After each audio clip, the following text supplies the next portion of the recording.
All right, guys, so this is part 2 of chapter 7, the neurophysiology. We're going to just talk about graded potentials in this portion. So let's get started with that. Before we talk about graded potentials and action potentials, we want to talk about the language. So there are some terms that you want to be able to commit to memory and be very familiar with. So this picture kind of illustrates those terms. We talked about how the cell has a resting potential, a resting membrane potential, and this resting membrane potential is about negative 70 millivolts for neurons. And if we depolarize the membrane, that means that, well, let's just say that because the membrane potential is at negative 70 and there's a negative charge on the inside versus a positive charge on the outside of the cell, that means that the membrane is polarized.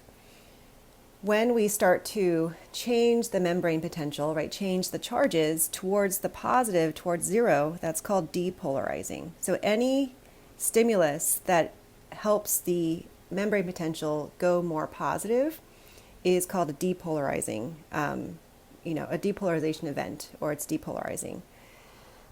Overshoot is where you get to the more positive, right? So we have a reverse of polarity, and we are now becoming positive. So now the inside of the cell is positive compared to the outside. So we have a flip in polarity. So that's overshoot. Repolarizing is just coming back down. So we're coming back to membrane resting potential. All right, that's repolarizing. So we're driving ions to change the inside of the cell back towards negative 70. Hyperpolarization means that we're going more negative than resting potential, right? So we're going further away from zero, more negative than resting potential. And then there's threshold. So threshold is the point, it's not illustrated on here, but it's the point at which an action potential takes place. Threshold's about negative 50 millivolts or some negative 55 millivolts. Okay, so that will come into play when we talk about action potentials. All right, so let's talk about graded potentials. Okay, so graded potentials are going to be small. They're going to communicate over short distances of the neuron. And the one way I like to think about, I think the easiest way to think about graded potentials is by thinking about a neurotransmitter binding to the receptor on the postsynaptic cell, and it'll cause a small change in membrane potential. So binding of a neurotransmitter will cause a small depolarization right at that little area where the receptors are. And the magnitude are graded, which is why they're called graded potentials. So you can either have a small or a larger graded potential. Let me just show you the image here. So here is examples of graded potential. So right here on a membrane, this is where we're going to have the stimulus occur. So the neurotransmitter will bind to the receptors right at this spot. We can see that we have a depolarization event, right? So the flat line here is resting membrane potential. And so when we have a weak stimulus, it will depolarize just that area of the membrane. But the further away you go from that depolarization, from those tiny receptors, let's just draw some receptors on the membrane, right? The further away you go, the signal will get weaker and weaker, because what occurs during a depolarization event is that you're starting to move ions across the membrane to drive the polarity towards positive.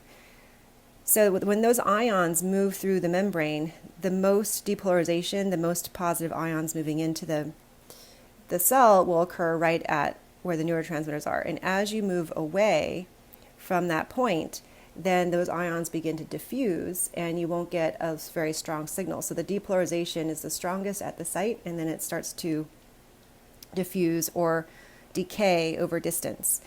You can see that even if you have a stronger stimulus, right, it still decays over that distance. So that's what we call these decremental. Graded potentials are decremental. They decay over the distance and over time. And it's really just confined to a very small area of exactly where that depolarization event is happening. And you can see that we can have a weak stimulus or we can have a strong stimulus. So this is just showing you, this picture here is just showing you that when you have a depolarization event, right, this is a channel, ion channel. So it can actually flip the polarity where you, as the ions come in, but just at that one site. So the idea here is that graded potentials can vary in size, and they're proportionate to the intensity of the stimulus, right? So if you have a lot of neurotransmitters binding, you're going to have a stronger depolarization event than if you had just a few neurotransmitters binding. You'll have a weaker depolarization event. Okay, so the magnitude is going to vary. That's why it's called graded, depending on the strength of the stimulus. And some are depolarizing and some are hyperpolarizing. So if we look at this graph, we can see that some neurotransmitters, when they bind to the receptor, they can actually drive the membrane potential more negative. They can actually go more negative. So this is called a hyperpolarizing stimulus. Others, right, are going to make the membrane potential more positive, and that's going to be a depolarizing graded potential. So both are possible. And as we said before, they're decremental, right? So the magnitude of the signal is going to decay as it spreads outwards towards, away from that initial site, initial stimulus. All right, so this is just a look at a picture of what's going on here. The ligand-gated or mechanically gated receptors that I'm talking about, where a neurotransmitter binds and causes an opening of an ion channel, those ligand-gated receptors are going to be in the dendrites, and they're also going to be on the soma. So the graded potentials are going to occur on the receiving end of the neuron. And then when you have a depolarization event, we can see that event, you have a depolarization happening, and it's pretty big, right?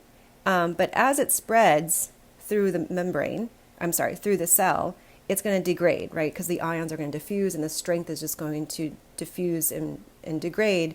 So at the axon hillock, right here at the axon, where you have an action potential beginning or not beginning, you have a weaker signal, right? There's a smaller depolarization event. So this is just an illustration on how the signal decays over the cell, right?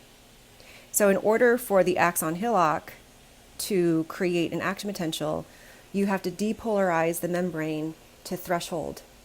And threshold at -50 or -55, you have to reach that depolarization in order for the receptors here, which is voltage gated. These are voltage gated ion channels. That voltage has to reach -55 millivolts in order for an action potential to take place.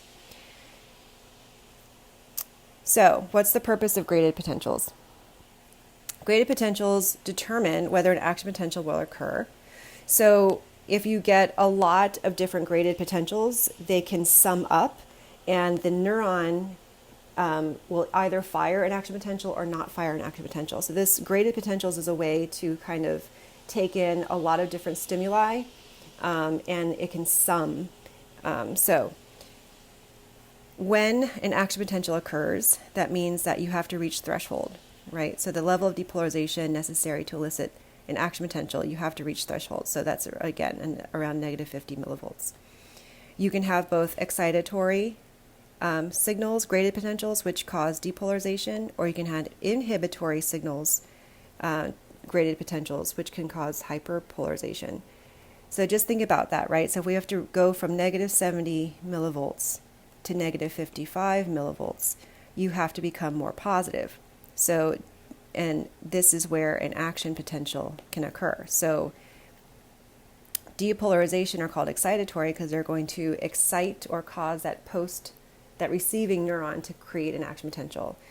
if you drive the membrane potential more negative, right? So you start off at negative 70 millivolts, but if you go more negative to like negative 80 millivolts, it's going to be harder to reach an action potential. So you're going to make it more difficult for that neuron to fire an action potential because you're further away from threshold. So that's why these are called inhibitory signals. They're going to inhibit or stop the neuron from creating an action potential.